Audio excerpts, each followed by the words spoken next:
함께 봉독하십니다. 같이 보겠습니다. 그러므로 너희는 가서 모든 민족을 제자로 삼아 아버지와 아들과 성령의 이름으로 세례를 베풀고 내가 너희에게 분부한 모든 것을 가르쳐 지키게 하라. 볼지어다 내가 세상 끝날까지 너희와 항상 함께 있으리라 하시니라. 아멘. 우리가 주일날 오전 예배 시간을 통해서는 그 웨스터민스터 신앙 고백이라는 성경에서 이제 골자를 뽑아낸 우리의 신앙 고백이 있거든요. 우리 조금 전에 사도신경을 가지고 신앙 고백하셨지만 그런 고백도 있지만 사실은 고백들이 많아요. 근데 그 중에 우리가 꼭 기억해야 될 고백 중에 하나가 그 웨스터민스터 신앙 고백이란 말이에요.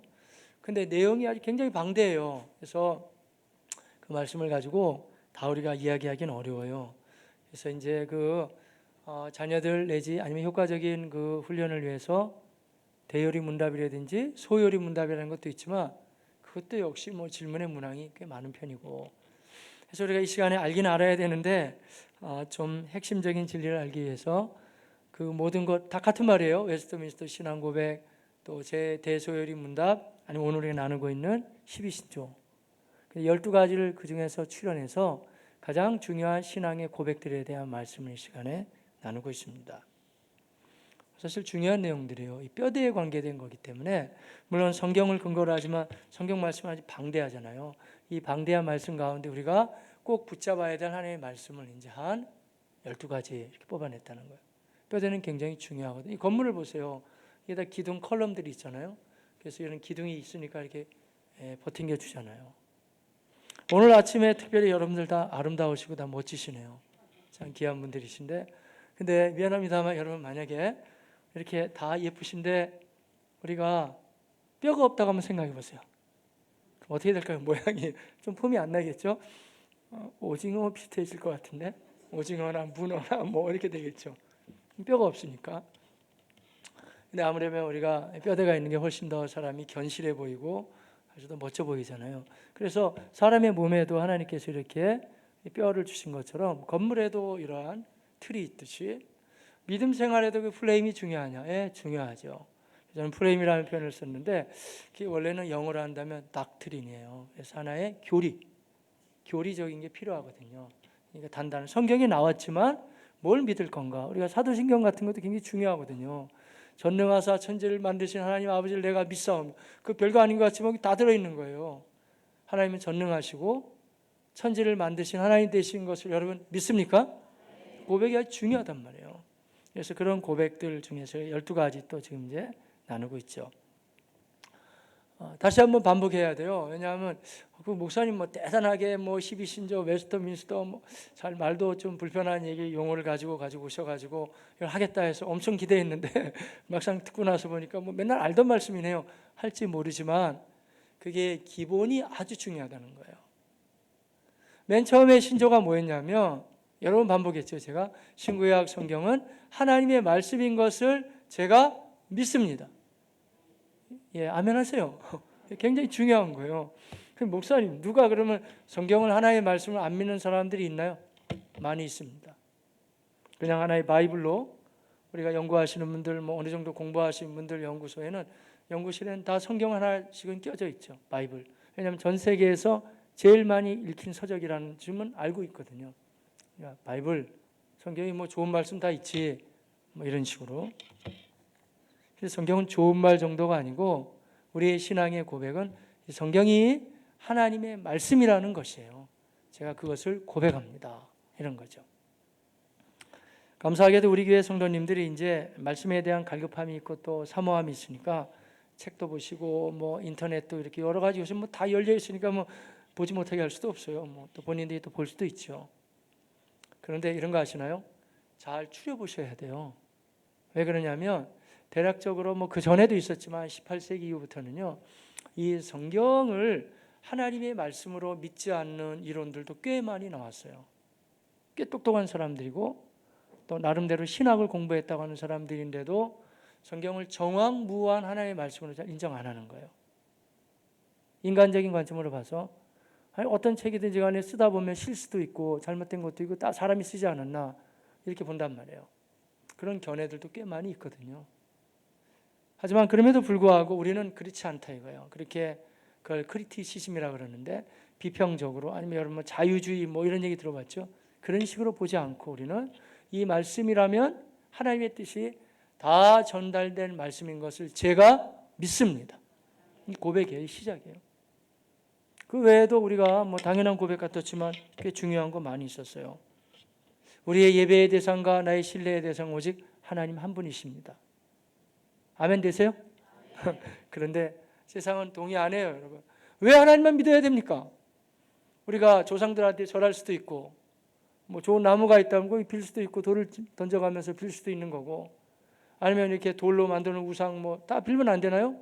나도 뭐 착하게 살고 나쁜 짓도 안 하고 뭔가 좀 우리가 잘 되기 위해서 비는데 뭐 그 하나님이나 뭐 교회에서 하는 하나님 똑같지요, 뭐 다. 이게 바로 마지막 시대의 포스트 모더니즘. 종교는 다운하다. 다 똑같다는 거예요.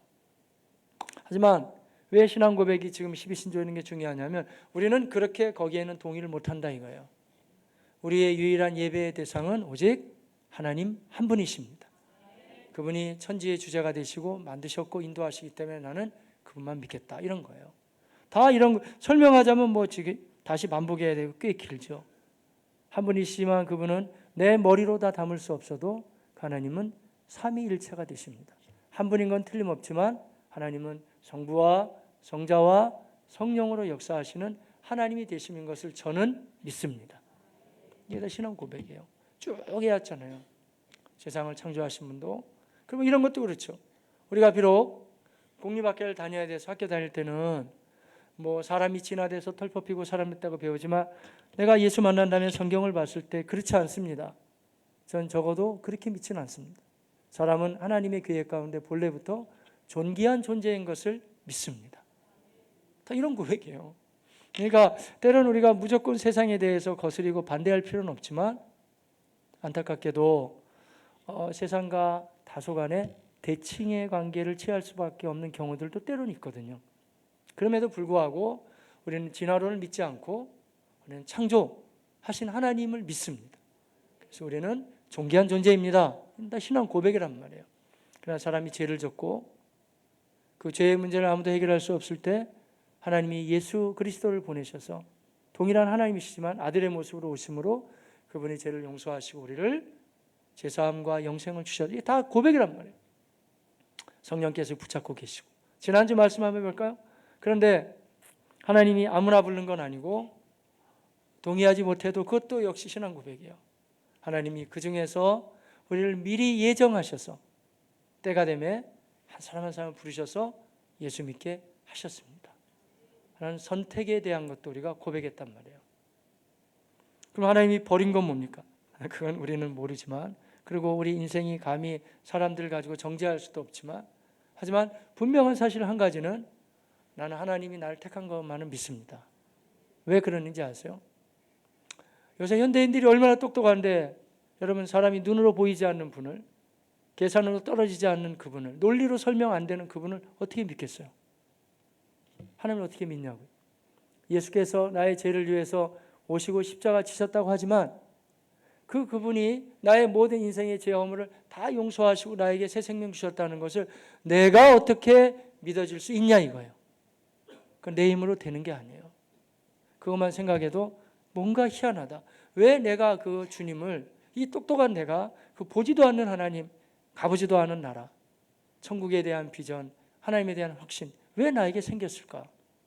성경 우리에게 말씀해 주시기를 그래서 우리의 구원이 지난주에 제가 충분히 말씀드렸는데 내가 꽉 붙잡고 있어가지고 나는 하나님을 믿어요. 나는 하나님을 믿어요. 절대 하나님을 믿어요. 해가지고 내가 이걸 놓치면 막 큰일 나는 거예요.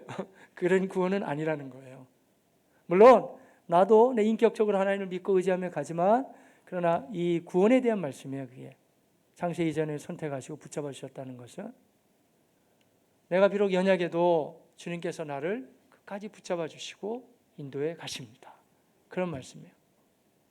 찬송에도 부르지만 나의 믿음이 연약해져도 주님께서 예비하신 힘을 주셔서 할렐루야. 참 희한한 거예요. 그래서 설명이 안 되는 거예요. 아 맞구나. 그러면은 하나님이 나를 미리 택정하신 건 틀림없구나. 이 고백이었어요. 그런데 오늘 말씀은 뭐냐면은 그러면 하나님이 그렇게 예비하시고 부르신 하나님의 사람들을 이 유혹 많고 미혹 많은 세대 가운데 어떻게 우리를 이끌어 가시겠냐 이거예요. 어떻게 이끌어 가실까요? 지난주에 말씀을 나눌 때 우리가 이러한 여운을 남겼는데, 구원받은 성도들을 바르게 인도하실 하나님의 은혜의 수단은 하나님이 사용하시는 방법이 있다는 거예요. 그거는 하나는 지금 여러분 듣고 계시는데 하나님의 말씀, 이 하나님의 말씀으로 우리를 인도하신다는 거예요. 그래서 자꾸 듣다 보면 맞아, 하나님이 세상을 지으신 분 맞고 하나님을 믿으며 갈 거야. 그래서 말씀으로 인도를 하시고, 뿐만 아니고 이제부터는 구하라 그랬잖아요. 우리에게 기도의 특권을 주셔서 기도하면 또 그렇게 인도하시고, 또 한 가지가 있다는 거예요. 말씀 기도는 되는데 하나는 뭐냐 하면 하나님이 우리 하나님의 사람들을 얼마나 사랑하시는지 우리에게 성례라는 걸 주세요. 성례가 뭐냐면 하나는 세례고 하나는 성찬이라는 거예요. 그래서 우리가 예수 믿는 것도 중요하지만 우리로 물을 묻혀서 세례받게 하시는 가운데 내가 구원받았구나 하는 분명한 확신과, 또 예수님이 세상에 오셔서 나의 죄를 용서하시고 죽으시고 부활하시는 내 믿지만 잊어버릴 때쯤 되면 교회에서 또 성찬식을 한 번씩 해가지고 그렇지, 이 떡은 주님의 몸을 상징하는 것이지 이 포도즙은 또한 예수님의 피를 상징해. 내가 그걸 대하면서 내 믿음이 흔들리지 않게 주님이 붙잡아 주신다는 것이에요. 참 하나님의 면밀하심이요, 하나님의 자상하심. 그래서 그 백성들이 흔들리지 않게 하나님의 말씀으로 또한 기도함으로 성례로 이끌어 주십니다. 전 너무 감사한 게 지난주에 제가 말씀드렸잖아요. 하나님의 부르심은 참 다양하라고. 미리 택하셨지만 하나님 부르실 때 어떤 사람 아파서 불러요. 어떤 사람 인생이 허무해서 불러요. 아니 어떤 경우에는 모태신앙이에요. 어머니 배에서부터 준비돼서 나온 다음에 그냥 무조건 교회 나왔어요. 그런 경우. 또 아니면 중간에 믿었지만 또 엄마가 야단치고 교회 가라고 그래가지고 그냥 다니다 보니까 또 믿음이 생겨 믿는 경우도 있어요. 제가 지난주에 이런 표현했는데, 결혼 이후에 이제 결혼하기 전에 예수 안 믿었어요, 형제가. 근데 결혼 이후에 예수 믿는 형제들 우리 교회에 많이 계시거든요. 또 나오신단 말이에요. 그럼 왜 나오냐 하면 형제들이 특별한 믿음이 있어서 나오는 것이 아니고 가정의 평화를 위해서. 더 이상 싸우기 싫단 말이에요. 자꾸 얘기하고 그러니까 그래 내가 한번 나가준다, 나가줘. 믿음이 있어서 나오는 게 아니라 나가주는 거예요.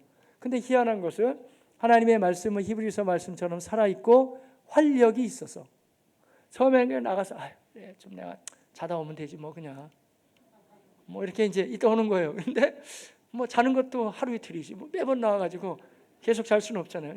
자다 보니까 나중에 들려온단 말이에요.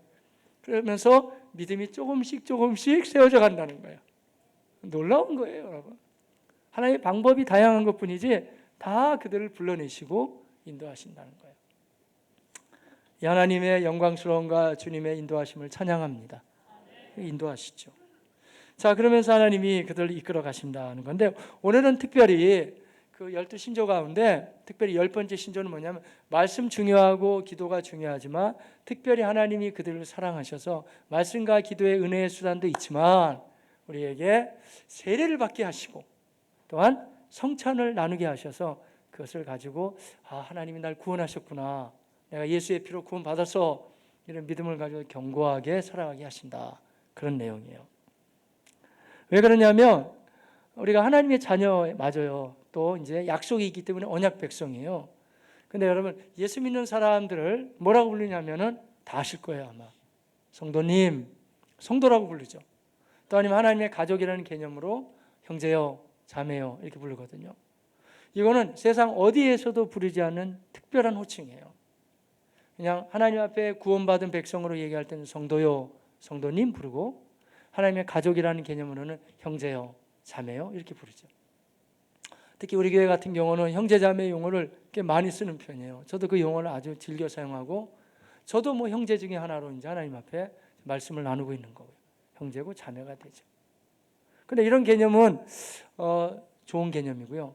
하지만 여러분 틀 가운데 이런 게 있으면 좀 고쳐야 되는데, 어떤 걸 고쳐야 되냐면 성도를 맨 밑에 있다고 생각하는 거예요. 그러니까 예수 처음 믿으면 성도, 그 다음에 우리 교회는 이제 집사가 되기 전에 집사 후보생으로 권찰이라는 직분을 주고, 처음에는 개척했을 때 바로 집사를 드렸어요. 근데 좀 약간 준비가 안 되더라고요. 그래가지고 예수 믿고 나서는 이제 집사 전에 이제 거의 후보로 이제 또 준비도 하고 하기 위한 권찰 개념이 있거든요. 그러면 성도 맨 밑에 있어요. 그 다음에 권찰, 다음에 서리 집사, 좀 하다 보면 안수 집사, 또 자매님들은 권사, 또 장로님. 그러면 성도 그러면 되게 이 밑으로 보는 거예요. 그냥 뭐 아직 예수 믿은 지 얼마 안 되고 그냥 뭐 처음 믿은 사람들. No, 그렇지 않아요. 성경 그런 개념이 아니에요. 그리고 성경의 이 개념은, 이 계급의 개념이, 교회는 계급의 개념이 아니에요, 여러분. 혹시라도 그런 개념들이 있거든, 그건 고쳐야 돼요, 여러분. 계급이 아니라 올라갈수록 뭘 하는 거냐면, 우리 주께서도 말씀하시기를 인자가 온 것은 섬김을 받으려 함이 아니라 도리어 섬기려 하고 자기 목숨을 대속물로 주려 함이니라 표현하셨거든요. 그러니까 오히려 높아갈수록 섬기는 자세를 취하는 게 맞는 거지, 그게 뭐 직급처럼 올라가는 그런 건 아니에요, 여러분.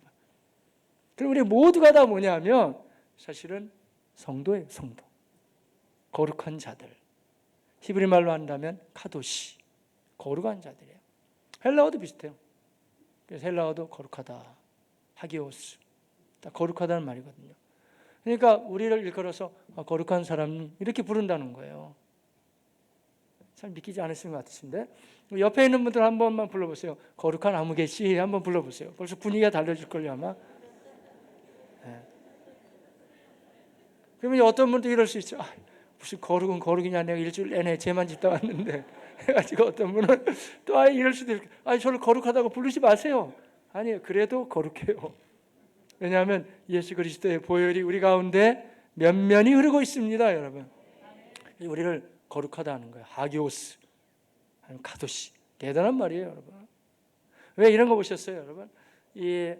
우리가 누구를 호칭할 때, 물론 이제 뭐 마태도 그렇고 마가도 그렇지만 나중에 교부들을 얘기할 때도 너무 거룩하고 성스러운 분들은 어거스틴 얘기할 때 ST 해놓고 아우구스티누스 이렇게 딱 쓰잖아요. 그러니까 성 어거스틴 그런 거잖아요. 성자가 뭐냐 이거예요. 아니면 성 프란체스코 이렇게 부를 때 ST, 이게 바로 저나 여러분이 쓰는 거 똑같은 호칭이에요. 세인트, 성자, 성도라는 거예요. 그러니까 우리가 예수 믿고 구원받았다는 신분의 변화라는 것은 생각하는 것보다 대단한 거라니까요. 성도라고 부르는 것 자체가. 성도님, 성도요. 목사도 성도죠. 모두가 다 성도라는 거예요. 성도, 모두 성도가 되는데 그 성도가 어떻게 살아가야 되는지, 하나님은 그들을 사랑하셔서 그들에게 흔들리지 않고, 세상 유혹은 거세잖아요. 지금 얼마나 폐역하고 음란하고 타락했어요. 난리가 아니잖아요, 지금. 근데 이 한복판에 우리가 살아가면서 경건하고 거룩함을 추구한다는 것은 대단한 일이에요, 여러분. 어떤 사상가가, 정치가가, 그리고 세상에 뛰어난 변론가가, 박사님들이 텔레비전이나 아니면 다른 데서 여러분 강연해서, 자, 그렇기 때문에 우리 대한민국 국민들이시오, 여러분 다 거룩하게 삽시다, 얘기 들어보셨어요? 그건 세상 용어가 아니에요, 여러분. 세상은 아무도 그렇게 얘기하지 못해요. 자, 우리가 행복한 인류 국가를 추구합시다. 그건 할 수 있겠죠.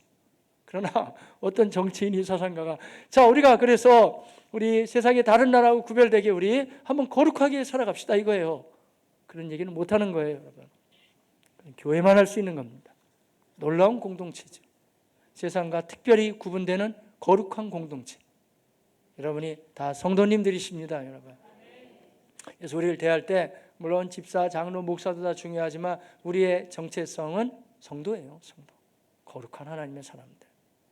그래서 우리가 한번 호칭할 때 그 호칭이 좀 필요하다니까요. 때때로 집사님, 장로님, 목사님 이런 것도 자꾸 하다 보면 원래 섬기는 직인데 이 매너리즘으로 빠질 수가 있어요. 이거 고쳐야 돼요.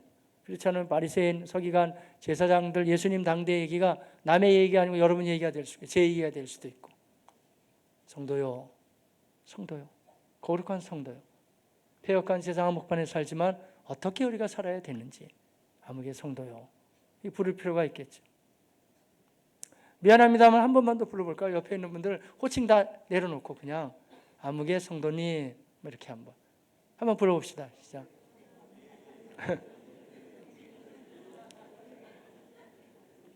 한 번만 더 해볼까요? 한 번만 더 해볼게요. 아무개 성도님, 하나님이 당신을 사랑하십니다. 네, 사랑하세요. 그래서 우리 하나님께서 말씀이라는 통로를 통해서 자꾸 우리가 세상 가면 흔들리지만 또 교회 나와서 말씀드리면 그래, 내가 하나님 사람 이렇게 살아야지. 가장 좋은 방법은 평소에도 자주 교회를 나오고 말씀을 대하는 게 아주 좋겠죠. 말씀으로 하나님을 붙잡아 주시고 또 기도하죠. 그래서 이제 나가게 한단 말이에요. 근데 오늘 아무래도 이제 성례에 대한 고백이 있기 때문에 다 은혜의 통로이지만 하나님이 우리에게 특별히 세례와 성찬을 주셔서 더 은혜스럽게 우리를 견고하게 이끌어 가신다는 거예요. 좀 딱딱하지만 한번 들어보세요. 이런 고백이에요. 제가 물어볼지도 모르니까 잘 들어보세요. 그리스도께서 세우신 성례는 세례와 성찬입니다. 세례는 물을 가지고 성부와 성자와 성령의 이름으로 씻음이니 우리가 그리스도와 연합한다는 표적과 인침인데 성령으로 거듭남과 새롭게 하심과 주께 속한 것임을 약속하는 것입니다. 세례고, 성찬은 그리스도의 죽으심을 기념하여 떡과 잔을 참여하는 것이니 믿는 자가 그 죽으심으로 말미암아 얻는 유익을 증거하는 표입니다.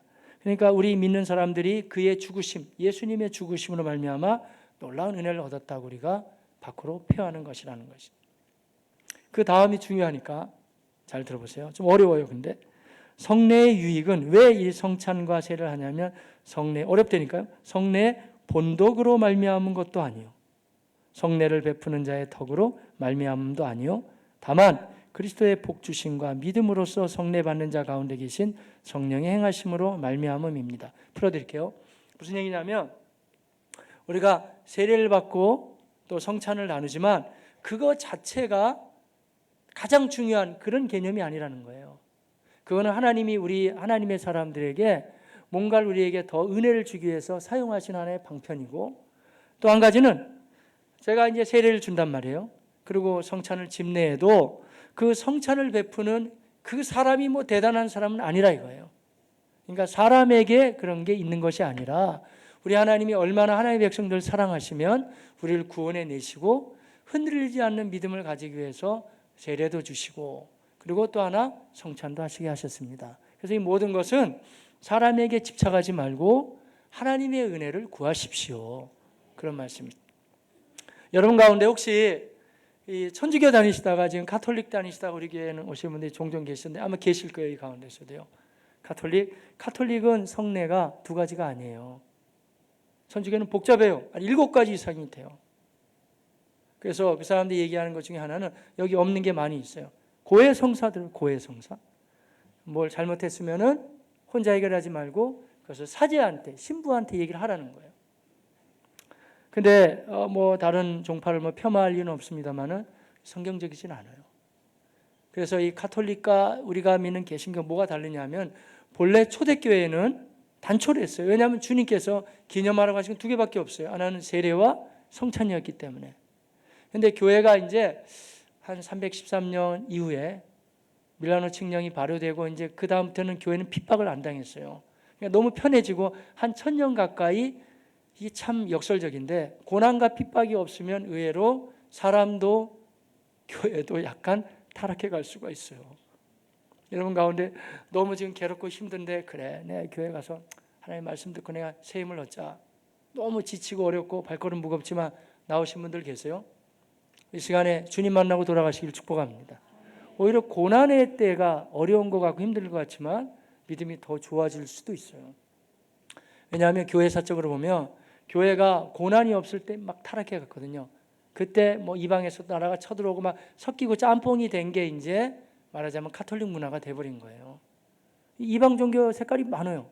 말하자면 이렇죠, 여러분. 이방 종교들은 불상이나 뭐 우상단지를 세우잖아요. 거기도 세우잖아요. 무슨 성상들 세우고. 또 한 가지는 그 이방 종교 가운데 여신 사상이 있어요. 항상 아스타르라든지 여신 사상이 딱 들어와가지고 거기 문화 가운데 마리아, 지나치게 마리아를 강조한다든지 이런 거 조금만 분별하면 이게 좀 아닌 것 같다 이런 게 되게 많아요. 여러분. 성례도 마찬가지예요. 뭐 고해 성사라든지 뭐 용어가 다양해요. 견진 성사라든지 많거든요. 근데 그렇게 복잡하지 않고 성례는 물론 중요하지만 우리 주님께서 우리에게 말씀하신 바에 하면 성경에 하면 딱 2가지예요.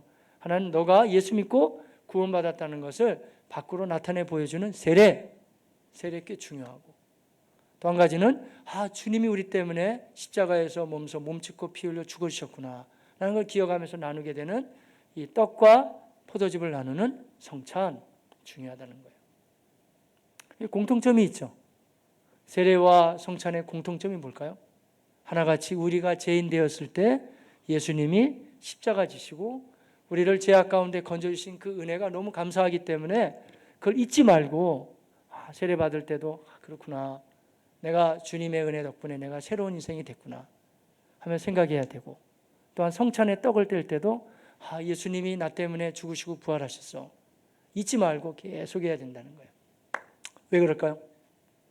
여러분 어떻게 생각하세요?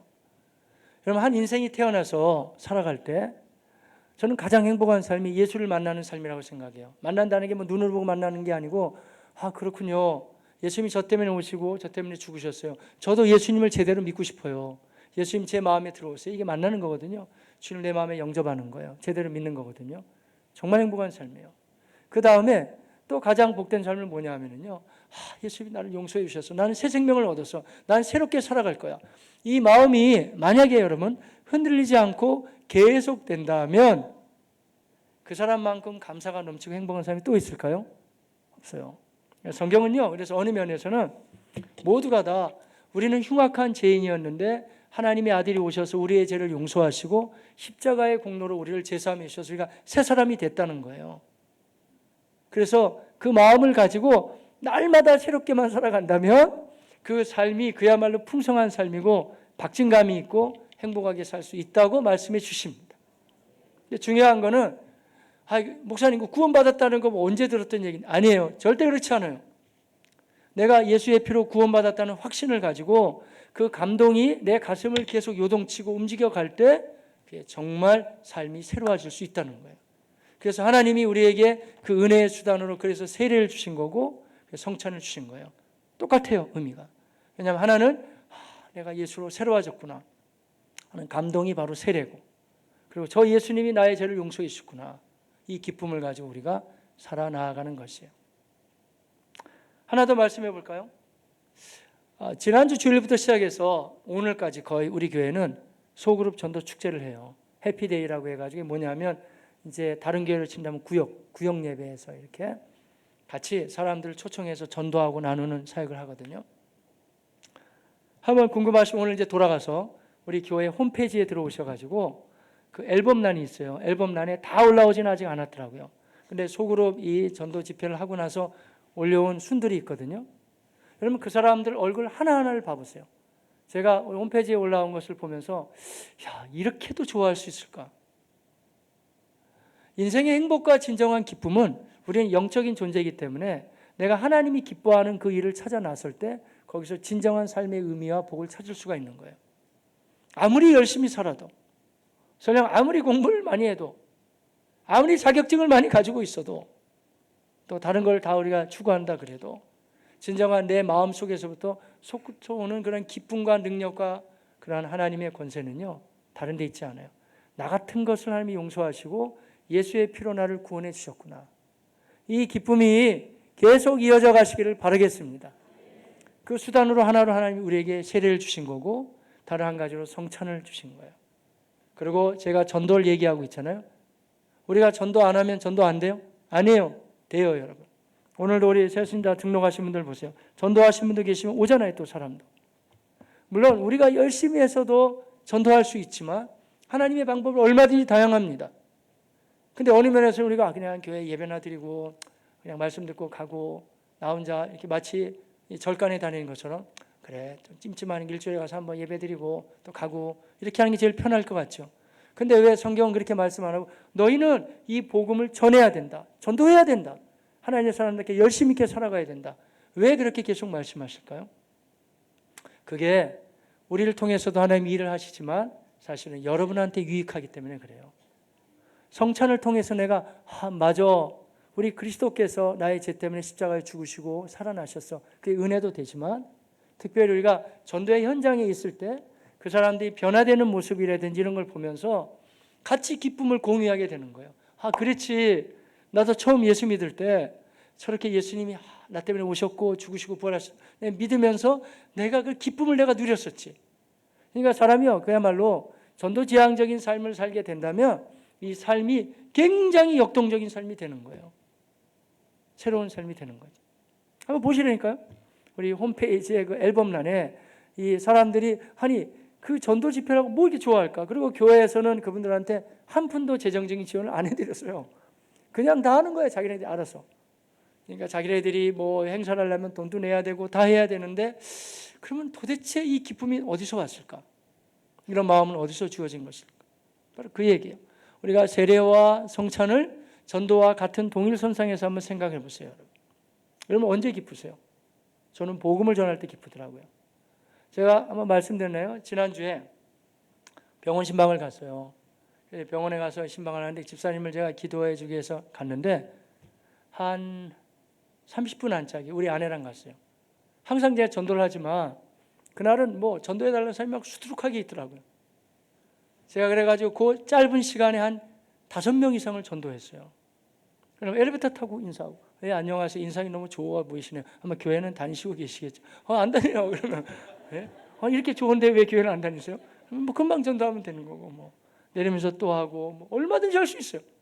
다 있어요. 뭐 프론트에는 간호사들 있죠. 뭐 안에 들어가면 환자들 있죠.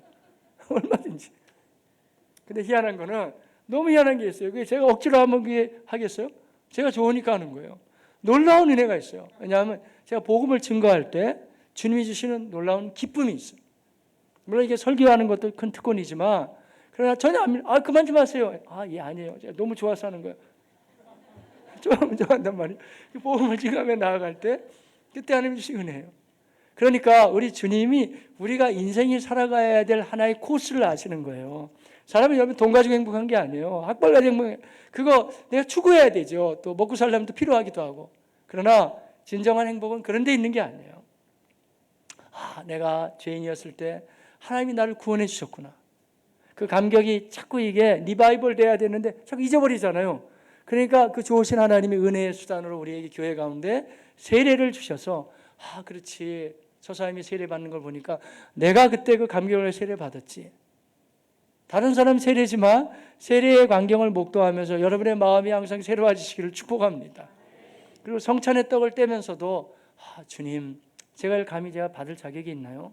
이러면서 다시 새로워지고 다 은혜의 통로라는 거예요. 오늘 본문에도 보면 우리 주님께서 친히 말씀하시기를 이런 내용이에요. 너희가 말씀을 배웠으면 확신을 가지고 이제 나가서 가르쳐줘야 되고 그리고 믿는 사람은 세례까지 베풀어야 된다. 한번 볼까요? 자, 19절 이하 같이 보십니다. 시작. 그러므로 너희는 가서 모든 민족을 제자로 삼아 아버지와 아들과 성령의 이름으로 세례를 베풀고 내가 너에게 분부한 모든 것을 가르쳐 지키게 하라. 볼지어다 내가 세상 끝날까지 너희와 항상 함께 있으리라 하시니. 아멘. 아주 중요한 말씀이죠. 이 말씀 많이 들어보셨죠? 특별히 선교사님들 이 말씀을 붙잡고 거의 다 흩어지는 거거든요. 이 말씀 제목도 있어요. 들어보셨나요? 지상명령이라고. 이 말씀이 지상명령이에요. 지상이 땅지가 아니고 다할지를 써가지고 순 우리말로 한다 그러면 위대한 명령. The Great Commission.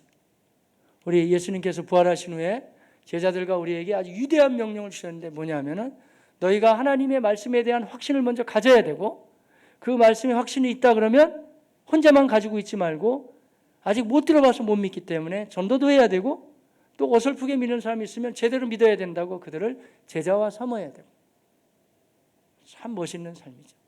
지상명령, 지상명령을 성취해 가라 말씀하신 이 별명이 지상명령이에요. 가장 위대하신 명령. 우리에게 의미를 더하여 주시죠. 그러면서 하나님 말씀하시기를 너희가 이제 말씀으로 은혜를 받고 가서 모든 민족을 제자로 삼아야 돼. 가르쳐줘야 된다. 말씀이 은혜의 수단이니까. 오늘 본문에 보면 그래서 가서 제자를 삼아 세례를 베풀고 가르쳐 지키게 하라. 동사가 많이 등장하죠. 그러나 주동사는 하나밖에 없어요.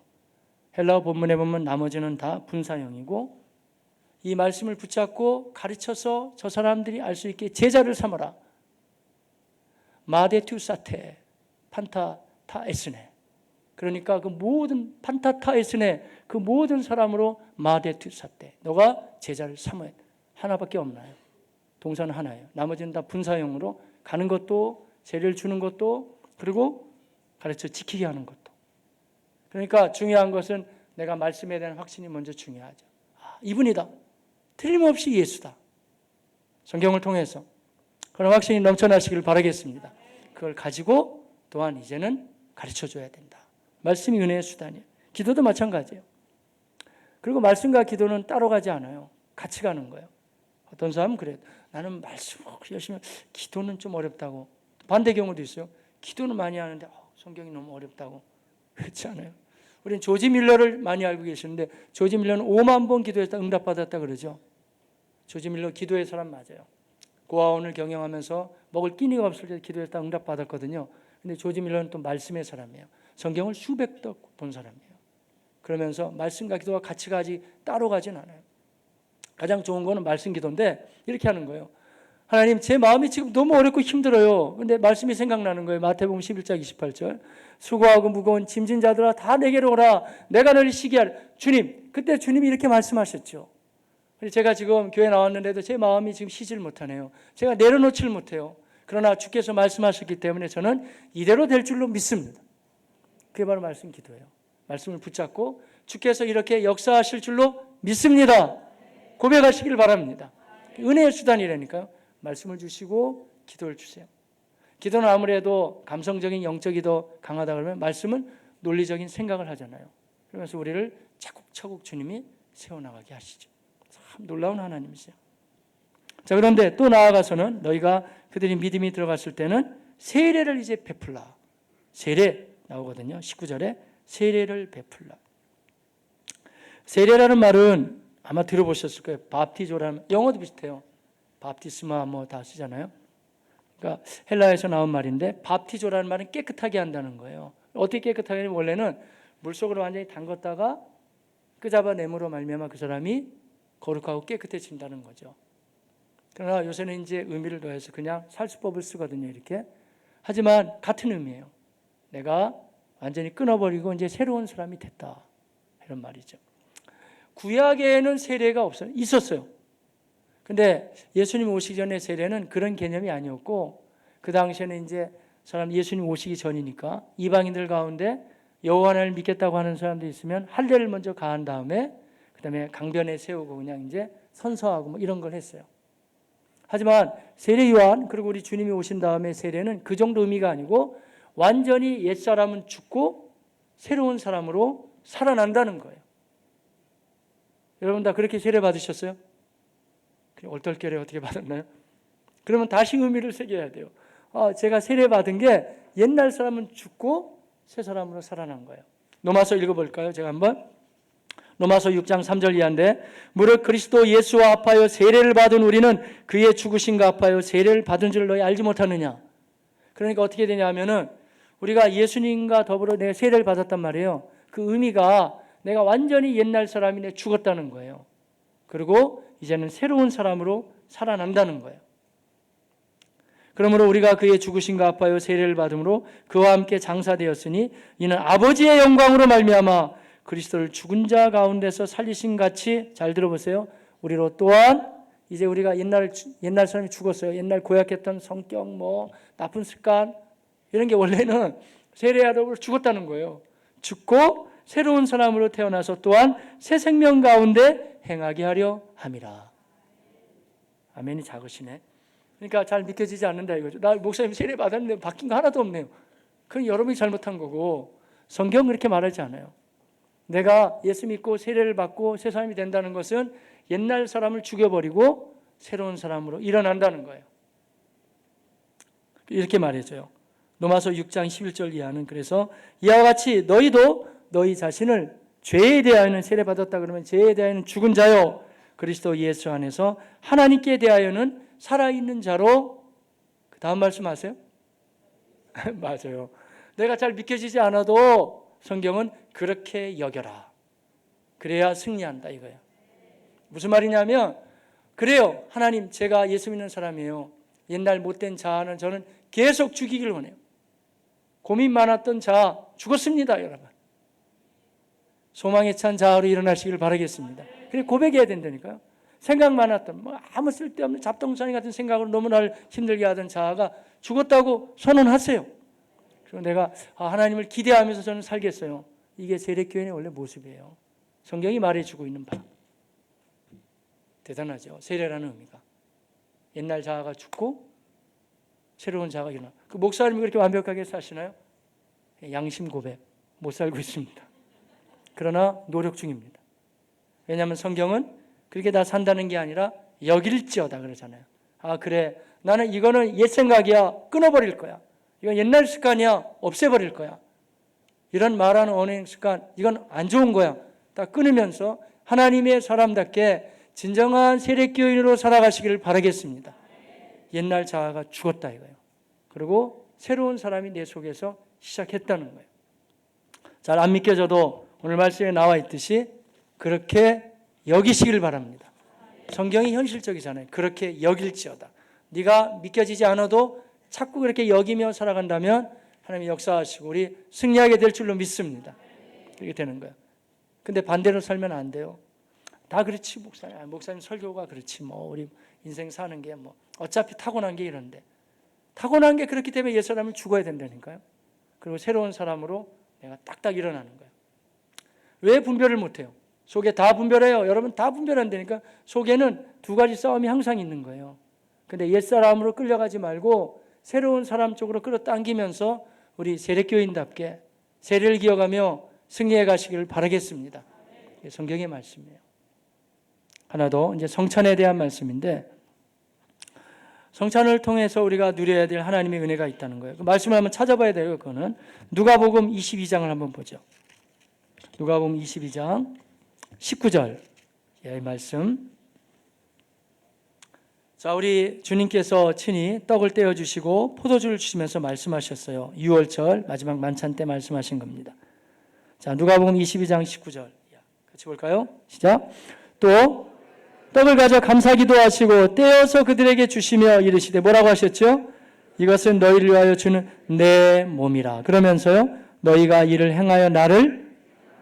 그래서 성찬은 우리가 만든 게 아니고 주님이 친히 기념하라 말씀하셨죠. 다음에 또 말씀하시기를 20절 시작. 저녁 먹은 후에 잔도 그와 같이 하여 이르시되 이 잔은 내 피로 세우는 새 언약이니 곧 너희를 위하여 붓는 것이라. 예, 성찬, 세례 다 우리에게 은혜의 수단이라는 거예요. 그걸 통해서 우리 주님은 말씀하시기를 자, 이것을 잊지 말고 자꾸 생각해내면서 아 그렇지, 내가 죄인이었는데 예수님이 나 때문에 십자가에서 죽으시고 또 살아나심으로 내가 그 주님을 믿어서 내가 새롭게 됐구나 하면서 계속해서 이것을 생각해내야 된다. 이것을 기념하라 라고 우리에게 말씀하셨죠. 그럼 목사님, 성찬을 자주 하는 게 좋겠네요. 예, 자주 하는 게 좋아요. 그러니까 저도 이런 말씀 드릴 자격이 없어요. 왜냐하면 우리 교회에서도 성찬 예식을 자주 못하니까. 그런데 자주 하는 게 아주 좋은 거예요. 근데 자주 하다 보면 뭐 여러 가지로 현실적으로 또 계속 길어지고 쉽지 않은 부분들이 있어서 많이는 못하죠. 하지만 우리 교회에서 하고 있는 게 있어요. 우리가 항상 그리스도가 우리를 위해서 죽으시고 나의 죄를 용서하셨다는 게, 피 흘려주셨다는 게 생각나야 되니까 우리 교회에서 하고 있는 게 있어요. 뭔지 아세요? 예배 시간마다 매번 하는데 우리 교회 찬송은 첫 번째 곡은 하나님을 송축해요. 두 번째 곡은 항상 나와요. 보혈 찬송이 나와요.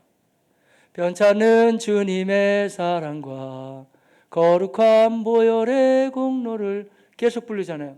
예수는 우리를 계속 불렀죠. 보혈. 혹시 아세요? 지난주에 우리가 두 번째 곡 역시 보혈 찬송을 불렀어요. 기억하세요? 저는 기억나요. 제가 기억날까요? 만왕의 왕 내 주께서, 그러면서 계속 우리가 십자가 불렀거든요. 왜 저는 기억하고 있을까요? 제가 의도적으로 그 곡을 넣는 거거든요. 두 번째 곡은 무조건 보혈 찬송이에요. 왜 그러냐면 주님이 우리에게 성찬을 주신 이유 자체도 계속 그것을 다시 기억해내고, 이 기억해낼 때 아 그렇구나, 나 같은 죄인이 예수의 공로로 하면 구원받았지, 내가 이렇게 살면 안 되지, 내가 하나님의 사람답게 살아야지. 그렇게 할 때 비로소 박진감이 넘치는 그리스도인의 풍성한 삶을 살아가게 될 것입니다. 사람이 범죄한 다음부터는 주로 범죄한 특성이 뭐냐면요, 자기만 생각해요. 온통 자기만 생각. 어떻게 하고, 노후 대책 어떻게 하고, 나 어떻게 하고 전부 자기 생각이에요. 가족을 위하는 것 같지만 그것도 여러분, 가족만 위해도 그 사람 대단한 사람이에요. 근데 안에 뒤집어 보면 다 자기 때문에 화나고 있는 거예요. 자기 때문에 괴로워하고. 근데 이걸 떨치고 우리가 예수님 때문에 살아야 되는데, 예수님이 나의 죄를 용서해 주신데, 만약 그렇게 산다고 한번 가정해 보세요. 같은 그리스도인의 삶이지만 이 방향이 다르고 삶의 분위기가 바뀌는 거예요, 여러분. 그래서 그걸 알았던 사람들이 주로 전도의 현장에 있는 거예요. 왜냐하면 전도할 때 아무래도 예수 얘기를 많이 하고 간증하고 주님을 증거하거든요. 그래서 가슴 뜨거운 그 사람들이 선교사로 나간 거예요. 아무나 다 하는 게 아니라 그 구원에 대한 확신을 가지고, 이게 너무 감사하기 때문에 하나님 이걸 놓치지 않고 계속 이 은혜를 누리고 살아야 되는데, 그렇게 하나님이 그래서 우리에게 성찬도 명령하셨지만 온 천하에 다니며 만민에게 복음을 전파하라. 우리를 귀찮게 하려고, 힘들게 하려고 하신 게 아니에요. 모든 민족으로 제자를 삼으라. 너무 멋있지 않으세요? 마레투사테 판타타 에스네. 모든 민족으로 다, 나머지는 다 그냥 군사예요. 제자를 삼아야 된다. 네가. 그래서 그 말씀을 가지고 우리가 계속 가르쳐주고 할 때 자꾸 이게 반복이 된다는 거예요. 아, 그렇구나. 내가 예수의 사람이구나. 이렇게 살아야 되겠구나. 그래서 어떤 분들은 장애인 사역도 하잖아요. 구제 사역도 하잖아요. 그게 단순히 도와주는 게 아니에요. 나 같은 게 용서받았는데 새 사람이 됐는데 내가 뭔가 이렇게 의미 있는 사역을 해야 되겠다. 그래서 어느 면에서는 구원의 확신과 감동하고 상당히 결부되어 있죠. 믿음을 가지고 나아갑니다. 오래전인데, 아주 오래전 얘기 한번 해볼까요? 제가 그 대학에 들어갔는데, 오래전에 일반 대학을 처음에 들어갔을 때 오리엔테이션을 하잖아요. 근데 거기에 그 당시에 저하고 연령이 비슷한 분들 아실 거예요. 한 50대 이렇게 되신 분들은 되게 유명한 개그맨이 왔는데, 그 개그맨이 제가 들어간 학교의 그 선배더라고요. 그래가지고 이제 개그맨 하다가 이제 신입생들 왔다고 이제 좀 이렇게 웃겨주려고 오신 거예요. 근데 그분 별명이 있었어요. 바풀떼기라고. 아세요? 네, 김정식. 맞아요. 바풀떼기 김정식. 금방 나오잖아요. 그 비슷한 우리 80세대들 다 나오거든요. 바풀떼기 김정식은 굉장히 유명한 그 개그맨이었어요. 얼마나 웃기지 몰라요. 그래 우리 오리엔테이션 와가지고 아주 키가 자그마한 분인데 우리를 얼마나 웃겨줬는지 몰라요. 야, 저렇게 어떻게 사람이 웃길 수가 있을까? 아니 막 재밌게 했거든요. 근데 이 사람이 지금은 목사님이 되셨어요. 그 저는 정말 믿기지 않았어요. 전혀 목사님 안 될 것 같았는데. 왜냐하면 저렇게 세상적이고 웃기고 이런 사람이 어떻게 목사님이 됐을까? 근데 이번 이런 간증하더라고요. 내가 남을 웃기잖아요. 나한테는 기쁨이 없어요. 내가 남을 웃기는데, 남을 재밌게 하는데 기쁨이 없어요. 즐거움이 없어요. 왜 내 인생은 이렇게 삶이 공고하고 괴로울까? 너무 괴로웠다는, 힘들고. 아마 교회를 다닌 것 같아요. 그 간증이 다 안 나와 있고 중간 부분인데, 그래서 성경을 읽고 하나님을 알고 싶었대요. 내 이 기쁨을 찾아야 되고 이 공고함에서 벗어나고 싶다. 신앙생활도 제대로 해야 되는 거예요, 여러분. 안 그러면 이 종교생활로 그냥 끝나버려요. 찾고 싶었어요. 그래도 그나마 그 마음이 생긴 말이 다행이죠. 근데 성경이 처음에는 잘 안 들어오고 어렵잖아요. 그래서 참 어떻게 하면 좋나 해서 그분이 이런 방법을 찾았대요. 성경은 잘 모르겠으니까 내가 찬송을 부르자. 아는 찬송만 골라가지고 찬송가 1장부터 끝장까지 한번 찬송을 불러가지고 이 가운데 도대체 의미를 찾아보자. 불렀어요. 근데 이분이 끝까지 부르지 못했대요. 486장인데 이 세상에 근심된 일이 많고 참 평안을 몰랐구나. 내 주 예수 날 오라 부르시니 곧 평안이 시리로다. 얼마나 눈물이 쏟아지는지 모르는데요. 주 예수의 구원의 은혜, 하나도 기쁘지 않았는데 기쁨이 있었어요. 참 기쁘고 즐겁구나. 그 은혜를 영원히 누리겠네. 곧 평안이 시리로다. 아멘. 여러분 기쁨이 있으세요? 구원의 감격, 기쁨. 부르고 또 부르고 무릎 꿇고 얼마나 울었는지 모르는데, 야 여기 있었구나. 정말 여기 있어. 중간에 나왔지만 후렴구수 주 예수의 구원의 은혜로다. 참 기쁘고 즐겁구나. 왜 하나님이 우리에게 세례를 행하라. 세례 행하지 않으면 안 되는 거예요? 구원 받았는데 왜 성찬을 베풀라? 꼭 해야 되는 거예요? 우리에게 유익이 되는 거예요. 오히려 주님이 내 안에 거하시는구나. 그분이 나를 이렇게 정결하게 하시는구나. 예수의 피를 나를 새롭게 하시는구나. 나가서 복음을 전해라. 우리가 안 하면 안 되는 거예요? 얼마든지 할 수 있는데. 구원에 내서도 좋지만 여러분한테 아마 유익되니까 하시라 그러는 거예요. 내가 맨 세상 얘기만 하다가 예수 얘기를 전하는 거예요. 복음을 증거하는 거예요. 간증을 해보는 거예요. 그 가운데 주님의 새 은혜가 넘쳐나게 될 줄로 믿습니다. 좋은 현상도 많이 있어요. 요새 우리 교회 해피데이도 열심히 하지만 금요일 전도대 모임 참 열심히들 나오더라고요. 근데 그분들을 보면서 우리 아내랑 그랬어요. 참 전도도 기쁘게 하시는구나, 저분들. 즐겁고 기쁘게. 딱히 우리를 뭐 예비한 사람은 없지만 복음을 아는 거예요. 내가 전도하는 것 자체가 나에게 특권이라는 걸 알고 있는 거죠. 왜 이런 말을 할까요? 더 나오시라는 거예요. 얼마나 누릴 수 있습니까? 안 나오셔도 전 둘이라도 해요. 혼자라도 하고. 근데 같이 하면 훨씬 좋을 거예요. 참 구원의 은혜로다. 한번 불러볼까요, 우리? 486장인데 1절만 부르죠. 뭐 너무 은혜가 되면 2절 또 부르고 일단은 1절만 부르는 걸로 하고. 하나님 아버지, 저도 이 구원의 간격이 다시 회복되길 원합니다. 이 세상에 근심되니 참 평안을 몰랐구나. 참 평안을 몰랐구나. 내 주 예수 날 오라 부르셨습니다. 내 주 예수 날 오라 부르시니 곧 평안이 시리. 예, 그렇습니다. 주 예수의 구원의 은혜입니다. 주 예수의 구원의 은혜로다. 참 기쁘고 즐겁구나. 그 은혜를 영원히 누리세요. 그 은혜를 영원히 누리겠네. 곧 평안시리로다. 주 예수의 구원의 은혜로다. 주 예수의 구원의 은혜. 참 기쁘고 즐겁구나. 참 기쁘고 즐겁구나.